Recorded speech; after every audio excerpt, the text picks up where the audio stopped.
Hello students, मैं doctor प्रीति आपका बहुत बहुत स्वागत करती हूँ हमारे चैनल आर्यभिषक में।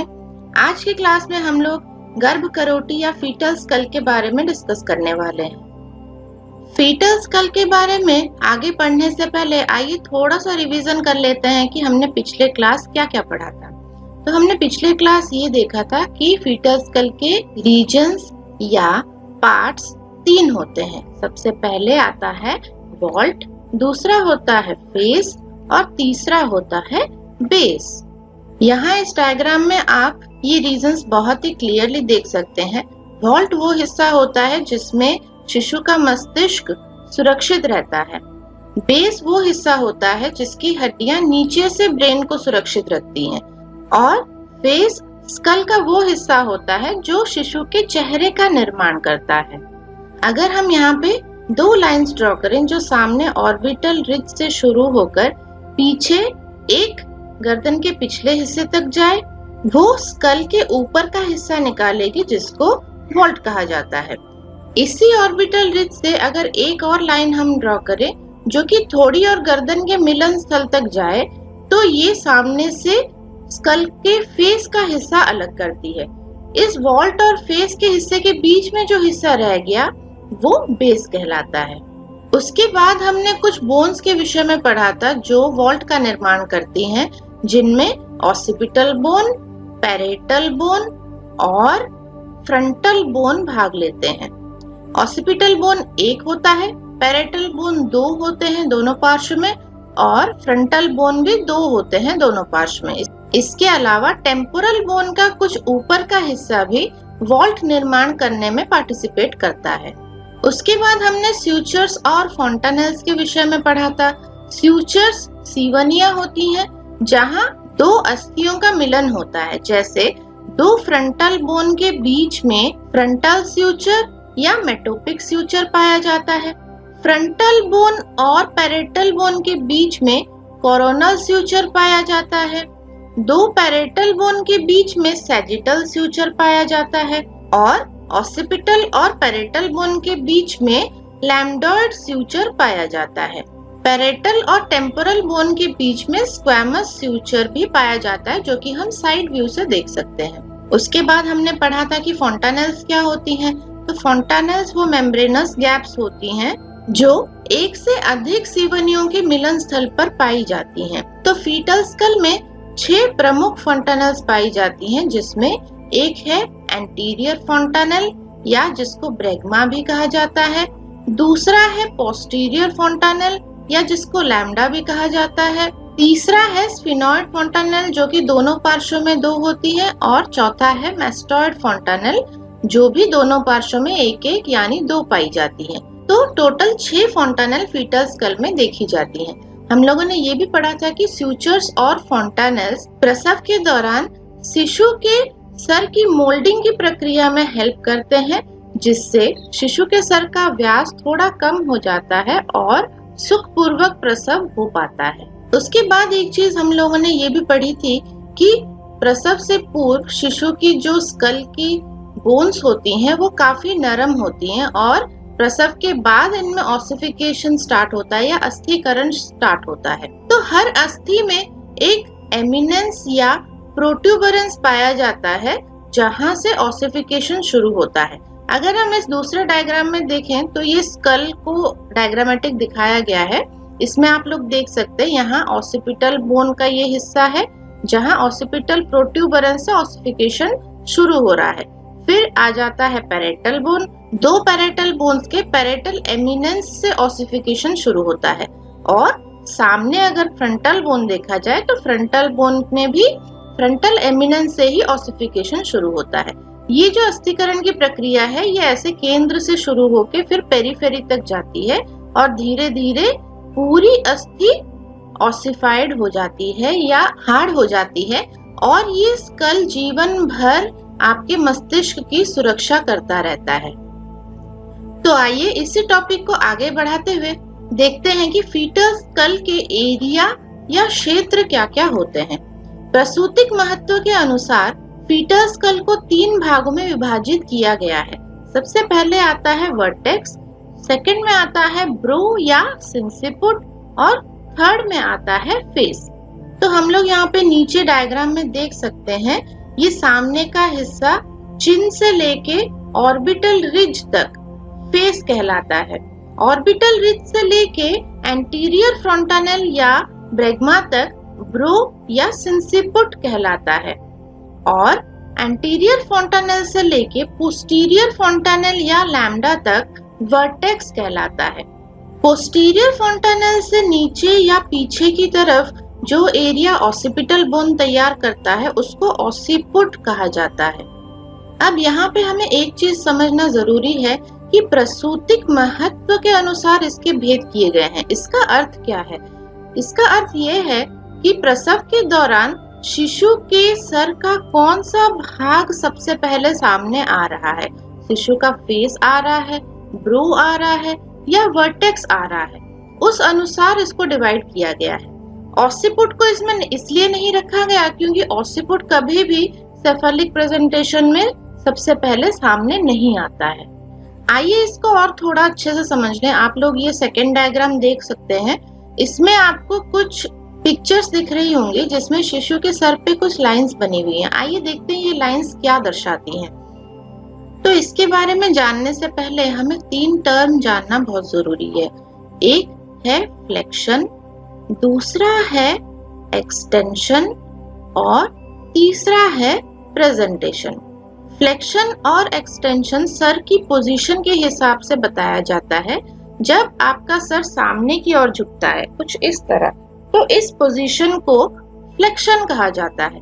जब आपका सर पीछे की तरफ जाता है कुछ इस तरह, तो इस पोजीशन को एक्सटेंशन कहा जाता है।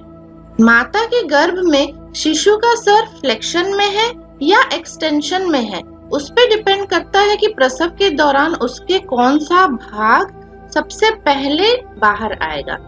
और इसी को प्रेजेंटेशन कहा जाता है कि प्रसव के दौरान शिशु के शरीर का कौन सा भाग सबसे पहले बाहर आने के लिए प्रस्तुत हो रहा है।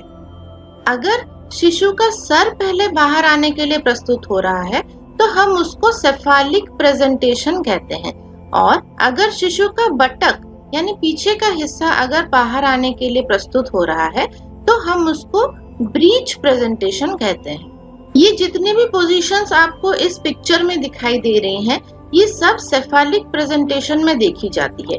जैसे ये ऊपर की जो 3 पिक्चर्स हैं, ये वर्टेक्स प्रेजेंटेशन में देखी जाती है, जिसमें फीटल स्कल का जो वर्टेक्स का हिस्सा है वो सबसे पहले बाहर आने के लिए प्रस्तुत होता है। तो यहाँ पे पहली जो पिक्चर है वो वेल फ्लेक्स्ड हेड की है, जिसमें शिशु का सर सामने की ओर झुका होता है और उसका वर्टेक्स रीजन प्रेजेंट करता है प्रसूति के दौरान सबसे पहले बाहर आने के लिए। दूसरी पिक्चर भी वर्टेक्स प्रेजेंटेशन की ही है। इसमें शिशु का सर पार्शियली फ्लेक्स्ड रहता है, यानी कुछ ऊपर की ओर उठा रहता है, पूरी तरह से सामने की ओर नहीं झुका होता। और यहाँ तीसरी भी पिक्चर वर्टेक्स प्रेजेंटेशन की ही है, जिसमें शिशु का सर सामने की ओर झुका नहीं होता है, इसीलिए इसको डीफ्लेक्स्ड हेड कहा जाता है। इसके नीचे की जो पिक्चर आप देख रहे हैं वो फेस प्रेजेंटेशन की पिक्चर है, जिसमें बच्चे का सर एक्सटेंशन की पोजीशन में होता है, यानी पीछे की ओर झुका हुआ होता है। इसमें सबसे पहले शिशु के चेहरे का भाग सामने आता है प्रसव के दौरान। और 5वीं पिक्चर जो आप देख रहे हैं वो ब्रो प्रेजेंटेशन की है। ये भी एक्सटेंशन में ही पाई जाती है, जब शिशु का सर कुछ पीछे की तरफ झुका हुआ हो और उसके ब्रो या सिंसिपुट का भाग सबसे पहले सामने आता है प्रसव के लिए। अब आप लोग इसी डायग्राम में एक डॉटेड लाइन देख रहे होंगे हर पिक्चर में। ये जो डॉटेड लाइन है ये मोल्डिंग की लाइन दिखाई गई है कि किस पोजीशन में किस तरह से फीटल स्कल का शेप चेंज होता है। इसके बाद आइए इसको थोड़ा सा विस्तार में पढ़ लेते हैं। सबसे पहले आता है वर्टेक्स। पोस्टीरियर फोंटानेल 2 पैरेटल एमिनेंसेस और एंटीरियर फोंटानेल के मध्य में पाए जाने वाले क्षेत्र को वर्टेक्स कहा जाता है। जब सिर को अच्छी तरह से फ्लेक्स किया जाता है तब वर्टेक्स का क्षेत्र प्रस्तुत होता है। इसमें सब ऑसिपिटोब्रैगमाटिक और बाइपेरेटल डायमीटर मौजूद होते हैं। दोनों की लंबाई 9.5 सेंटीमीटर होती है। समान लंबाई होने के कारण प्रस्तुत क्षेत्र गोलाकार होता है। तो यहाँ हम लोग डायग्राम में देख सकते हैं कि बच्चे की पोजीशन कैसी है। उसका सर सामने की ओर झुका हुआ है, यानी जब ये बच्चा पेल्विस से होते हुए बाहर निकलेगा तो सबसे पहले इसके वर्टेक्स का रीजन आपको नजर आएगा। तो इसे समझने के लिए हम ये डायग्राम देख सकते हैं। सामने से एंटीरियर फोंटानेल, पीछे से पोस्टीरियर फोंटानेल और दोनों साइड से जो पैरेटल एमिनेंस होता है, तो उसको अगर हम ज्वाइन करें तो ये एरिया आपकी वर्टेक्स एरिया आ जाएगी। अब आगे ये लिखा गया है कि इसमें सब ऑसिपिटोब्रैगमाटिक और बाइपेरेटल डायमीटर्स पाए जाते हैं। तो बाइपेरेटल डायमीटर आपके पैरेटल एमिनेंस से दूसरे पैरेटल एमिनेंस तक का व्यास होता है, जो कि 9.5 सेंटीमीटर होता है। और सब ऑसिपिटोब्रैगमाटिक डायमीटर आपके एंटीरियर फोंटानेल या ब्रेगमा से ऑसिपुट के पीछे के पॉइंट, यानी जिसको सब ऑसिपिटल पॉइंट कहा जाता है, वहां तक का व्यास होता है। ये भी 9.5 सेंटीमीटर होता है। तो ये वर्टेक्स का एरिया इसीलिए सर्कुलर दिखाई देता है। प्रसव के दौरान शिशु के सर का ये पोजीशन सबसे सुखद प्रसव में हेल्प करता है, क्योंकि इस पोजीशन में शिशु के सर का व्यास सबसे कम रहता है और वो काफी इजीली पेल्विस से पास होकर बाहर निकल जाता है। दूसरा एरिया या क्षेत्र है ब्रो या सिंसिपुट। यह क्षेत्र एंटीरियर फोंटानेल और कोरोनल स्यूचर से ऑर्बिटल रिज तक फैला होता है। जब सिर को आंशिक रूप से एक्सटेंशन किया जाता है तब यह क्षेत्र प्रस्तुत होता है। इसमें मेंटोवर्टिकल डायमीटर मौजूद होता है, जो 13.5 सेंटीमीटर लंबा होता है। यदि यह प्रस्तुति बनी रहे तो योनि प्रसव संभव नहीं होता है। तो यहाँ डायग्राम में हम लोग शिशु के सर का पोजीशन देख सकते हैं। इसका सर एक्सटेंशन में है, यानी पीछे की ओर झुका हुआ है, आप लोग यहाँ पे देख सकते हैं। और इसके सर का सामने का हिस्सा, जिसे सिंसिपुट कहा जाता है, वो नीचे की तरफ प्रस्तुत हो रहा है। तो ये जो एरिया होता है ये एंटीरियर फोंटानेल कोरोनल स्यूचर से सामने ऑर्बिटल रिज तक का एरिया बताया जाता है। ऑर्बिटल रिज क्या होता है मैं आपको थोड़ा सा बता देती हूँ। हमारी आंखों के ऊपर ये जो आईब्रोज होते हैं, ये हड्डी का एक ऊंचा हिस्सा होता है, इसको ऑर्बिटल रिज बोला जाता है। आप लोग अपना टच करके देख सकते हैं, ये जो ऊंचा हिस्सा हड्डी का आपके हाथ को फील हो रहा है, ये ऑर्बिटल रिज कहा जाता है। ब्रो या सिंसिपुट एरिया में प्रसव के दौरान जो डायमीटर प्रस्तुत होता है डिलीवरी के लिए, वो मेंटोवर्टिकल डायमीटर कहा जाता है। इसका अर्थ क्या है? यहाँ बच्चे की चिन या ठुड्डी से लेके उसके वर्टेक्स तक अगर हम एक लाइन खींचे तो ये डायमीटर जितनी आएगी, प्रसव के दौरान पेल्विस से पास करते वक्त यही डायमीटर आपकी प्रेजेंट करेगी। ये करीबन 13.5 सेंटीमीटर लंबा होता है और इसी को मेंटोवर्टिकल डायमीटर कहा जाता है। अगर बच्चे के सर की यही पोजीशन बनी रहे तो इसमें नॉर्मल डिलीवरी नहीं हो पाती है, क्योंकि हमने पेल्विस में पढ़ा था कि हमारे पेल्विस की डायमीटर कितनी होती है, 13 सेंटीमीटर होती है, और यहाँ पे जो प्रेजेंटिंग डायमीटर है वो 13.5 सेंटीमीटर है। इससे क्या होगा, बच्चे का सर पेल्विस के अंदर फंस जाएगा और बाहर नहीं निकल पाएगा, क्योंकि बच्चे का सर का व्यास पेल्विस के व्यास से काफी बड़ा रहता है। तीसरा जो एरिया है वो है फेस। नवजात शिशु में चेहरा छोटा होता है। यह क्षेत्र ऑर्बिटल रिज एवं नासामूल से ठोड़ी और गर्दन के मिलन स्थल तक फैला होता है। तो यहाँ पे हम लोग डायग्राम में देख सकते हैं, इसमें बच्चे की सर की पोजीशन कैसी है, एक्सटेंशन पोजीशन में है और सर पूरा ही पीछे की ओर झुका हुआ है, इसीलिए चेहरा उसका सामने आ रहा है। अब ये जो फेस का एरिया आपको सबसे पहले नजर आएगा, ये ऑर्बिटल रिज से नीचे गर्दन और ठोड़ी के मिलन स्थल को लेके पूरा एरिया कवर करेगा। और प्रसव के दौरान सबसे पहले आपको बेबी का चेहरा नजर आएगा, उसके बाद उसके सर का बाकी हिस्सा बाहर आएगा। दोनों भ्रू के मध्य में स्थित केंद्र बिंदु को ग्लैबेला कहा जाता है, ठुड्डी को मेंटम कहा जाता है। तो क्योंकि हम लोग फेस डिस्कस कर रहे हैं इसलिए यहाँ पे दो टर्म्स आपको बताई गई हैं कि आईब्रो के बीच ये जो पॉइंट होता है इसको ग्लैबेला कहा जाता है और ठुड्डी को मेंटम कहा जाता है। आइए अब हम सारे पोजीशंस को कंपेयर करके देख ले कि कंप्लीट फ्लेक्शन अगर हो, जैसे बच्चे का सर सामने की ओर कंप्लीटली झुका हो, तो वर्टेक्स का हिस्सा प्रेजेंट करता है जिसमें प्रसव की प्रक्रिया काफी इजीली हो जाती है।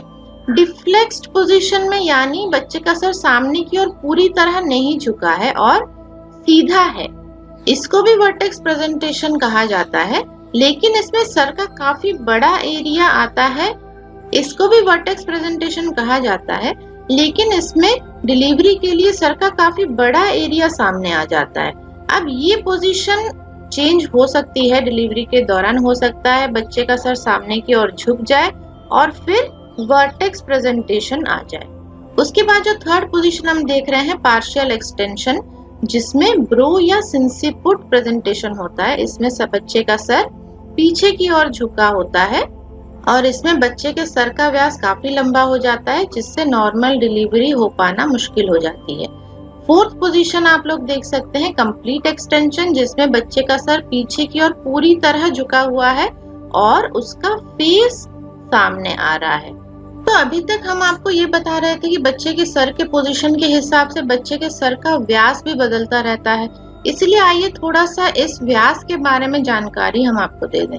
तो डायमीटर्स ऑफ फीटल स्कल, भ्रूण के सिर और मां की श्रोणी के बीच संबंधों को समझने के लिए फीटल स्कल के माप का ज्ञान महत्वपूर्ण होता है। तो जब हम फीटल स्कल का माप करते हैं तब हमें दो प्रकार के डायमीटर से डील करना होता है। एक है आपका एंटेरो पोस्टीरियर डायमीटर, यानी सामने से पीछे की ओर जो लाइंस जाती हैं उसको एंटेरो पोस्टीरियर डायमीटर या लॉन्गिट्यूडिनल डायमीटर भी कहा जाता है, और ट्रांसवर्स डायमीटर यानी सर के विभिन्न हिस्से में ट्रांसवर्स डायमीटर कितना होता है और सर के विभिन्न हिस्सों में एंटेरो पोस्टीरियर डायमीटर कितना होता है, ये जानना हमारे लिए बहुत जरूरी है। तो एंटेरो पोस्टीरियर डायमीटर में सबसे पहला जो डायमीटर आता है सब ऑसिपिटो ब्रैग्माटिक डायमीटर उसको बोला जाता है, जो कि वर्टेक्स प्रेजेंटेशन में दिखता है। ये 9.5 सेंटीमीटर का होता है। यह व्यास ऑसिपिटल प्रोट्यूबरेंस के नीचे से एंटीरियर फोंटानेल या ब्रैग्मा के केंद्र तक होता है। तो यहाँ पे हम लोग डायग्राम में देख सकते हैं, ये जो ब्लैक कलर की लाइन आपको दिखाई दे रही है एंटीरियर फोंटानेल से सब ऑसिपिटल रीजन तक, यानी ऑसिपिटल बोन के सबसे नीचे वाले पॉइंट तक सब ऑसिपिटो ब्रैग्मेटिक डायमीटर कहा जाता है। दूसरा आता है सब ऑसिपिटो फ्रंटल डायमीटर, जो कि 10 सेंटीमीटर का होता है। यह व्यास ऑसिपिटल प्रोट्यूबरेंस के नीचे से फ्रंटल स्यूचर के मध्य बिंदु तक होता है। अगर फ्रंटल स्यूचर के मध्य बिंदु से हम एक लाइन खींचें जो कि उसी पॉइंट जो कि सब ऑसिपिटल पॉइंट तक जाती हो, ये येलो लाइन आप देख सकते हैं, इसको सब ऑसिपिटो फ्रंटल डायमीटर कहा जाता है। एंटेरो पोस्टीरियर डायमीटर्स में जो तीसरा डायमीटर आता है वो है ऑसिपिटो फ्रंटल डायमीटर, जो 11.5 सेंटीमीटर की होती है। यह व्यास ऑसिपिटल प्रोट्यूबरेंस से ग्लैबेला तक का होता है। अभी थोड़ी देर पहले मैंने आपको बताया था कि ग्लैबेला कौन सी पॉइंट है, हमारे आईब्रोज के बीच में ये जो पॉइंट है जहां हम लोग बिंदी लगाते हैं, है ना, तो उस पॉइंट को ग्लैबेला कहा जाता है। अगर उस ग्लैबेला से एक लाइन ड्रॉ की जाए ऑसिपिटल प्रोट्यूबरेंस तक, ऑसिपिटल प्रोट्यूबरेंस क्या है, आपके ऑसिपिटल बोन का सबसे ऊंचा एरिया है जो कि बाहर की ओर निकला हुआ होता है ना। तो ये जो ऑरेंज लाइन आप लोग देख सकते हो ये ऑसिपिटो फ्रंटल डायमीटर कहलाता है। ये भी प्रसव के दौरान वर्टेक्स प्रेजेंटेशन में सामने आता है। उसके बाद जो चौथा एंटेरो पोस्टीरियर डायमीटर है वो है मेंटो वर्टिकल डायमीटर, जो कि 13.5 सेंटीमीटर का होता है। यह व्यास ठोड़ी या चिन के मध्य से वर्टेक्स के उच्चतम बिंदु तक होता है। तो यहाँ पे हम लोग डायग्राम में देख सकते हैं, ये चिन से वर्टेक्स तक की दूरी दर्शाता है। क्योंकि चिन को मेंटम कहा जाता है इसलिए इस डायमीटर को मेंटो वर्टिकल डायमीटर कहा जाता है। ये लाइट ब्लू कलर की लाइन आप लोग देख सकते हैं, ये मेंटो वर्टिकल डायमीटर है। ये डायमीटर सर के सभी डायमीटर्स में सबसे लंबा होता है और सिंसिपुट या ब्रो प्रेजेंटेशन में ये डायमीटर सामने आता है, जिसमें नॉर्मल डिलीवरी हो पाना मुश्किल हो जाता है। इसके बाद जो एंटेरोपोस्टीरियर डायमीटर है वो सब मेंटोवर्टिकल डायमीटर कहलाता है। ये 11.5 सेंटीमीटर का होता है। यह व्यास ठोड़ी और गर्दन के मिलन स्थल के मध्य बिंदु से वर्टेक्स के उच्चतम बिंदु तक का होता है। तो यहाँ हम लोग डायग्राम में ये जो ग्रीन लाइन देख सकते हैं, ये चिन और गर्दन के मिलन स्थल यहाँ से लेके वर्टेक्स तक मेजर किया जाता है। ये करीबन 11.5 सेंटीमीटर का होता है। और एंटेरोपोस्टीरियर डायमीटर्स में सबसे लास्ट में आता है सब मेंटोब्रैग्मेटिक डायमीटर, जो कि 9.5 सेंटीमीटर का होता है। यह व्यास ठोड़ी और गर्दन के मिलन स्थल के मध्य बिंदु से ब्रैग्मा के केंद्र बिंदु तक होता है। तो यहाँ हम लोग डायग्राम में देख सकते हैं, गर्दन और ठोड़ी का जो मिलन स्थल है वहां से लेके ब्रैग्मा या एंटीरियर फोंटानेल तक ये जो पर्पल लाइन आप लोग देख रहे हैं, ये सब मेंटोब्रैग्मेटिक डायमीटर है। ये डायमीटर आपके फेस प्रेजेंटेशन में सामने आता है। ये डायमीटर काफी कम होती है, इसलिए फेस प्रेजेंटेशन अगर हो तो प्रसव के दौरान ज्यादा दिक्कतें नहीं आती है, नॉर्मल डिलीवरी आराम से हो सकती है। इसके बाद आते हैं ट्रांसवर्स डायमीटर्स। तो उसमें सबसे पहले आ जाता है आपका बाईपैरेटल डायमीटर, जो 9.5 सेंटीमीटर का होता है। ये दोनों पैरेटल एमिनेंस के बीच का व्यास है। तो दोनों साइड से अगर पैरेटल एमिनेंस को आप ज्वाइन करें तो वो बाईपैरेटल डायमीटर बनाएगा। दूसरा आता है बाईटेम्पोरल डायमीटर, जो 8.2 सेंटीमीटर का होता है। दोनों पार्श्वों में टेम्पोरल रीजन में स्थित कोरोनल स्यूचर के दूरतम बिंदु के बीच का व्यास। तो दोनों साइड्स में ये कोरोनल स्यूचर जहां तक एक्सटेंड कर रही हैं, वहां से अगर हम लाइन ड्रॉ करें तो ये बाईटेम्पोरल डायमीटर बन जाएगा, जो कि 8.2 सेंटीमीटर का होता है। इसके बाद जो थर्ड ट्रांसवर्स डायमीटर है वो है सुपर सब पैरेटल डायमीटर, जो 8.5 सेंटीमीटर का होता है। यह एक पार्श्व के पैरेटल एमिनेंस के नीचे से दूसरे पार्श्व के पैरेटल एमिनेंस के ऊपर तक का व्यास है। तो यहाँ पे आप लोग डायग्राम में देख सकते हैं, ये पैरेटल एमिनेंस है ना। तो एक साइड के पैरेटल एमिनेंस के नीचे से दूसरे साइड के पैरेटल एमिनेंस के ऊपर तक, वैसे ही दूसरी तरफ भी आप बना सकते हैं। यहाँ पैरेटल एमिनेंस के नीचे से दूसरे साइड के पैरेटल एमिनेंस के ऊपर तक। तो ये जो डायमीटर होती है ये 8.5 सेंटीमीटर के करीबन होती है। इसके बाद जो चौथा ट्रांसवर्स डायमीटर आता है वो है बाईमेस्टॉइड डायमीटर, जो 7.5 सेंटीमीटर का होता है। यह दोनों पार्श्व में स्थित मैस्टॉइड प्रोसेस के अग्रभाग के बीच की दूरी है। तो यहाँ जो मैस्टॉइड प्रोसेस होता है स्कल का, अगर दोनों साइड में उसको ज्वाइन किया जाए तो ये बाईमेस्टॉइड डायमीटर बनाएगा। अब इतने सारे जो डायमीटर्स हम पढ़ रहे हैं, फीटल स्कल की शेप एंड साइज हम लोग पढ़ रहे हैं, इसको पढ़ने का कारण क्या है? इसको पढ़ने का कारण ये है कि हमारा जो मैटरनल पेल्विस होता है उसके डायमीटर्स के अनुसार ही फीटल स्कल का डायमीटर अगर फिट ना हो तो नॉर्मल डिलीवरी हो पाना मुश्किल होता है।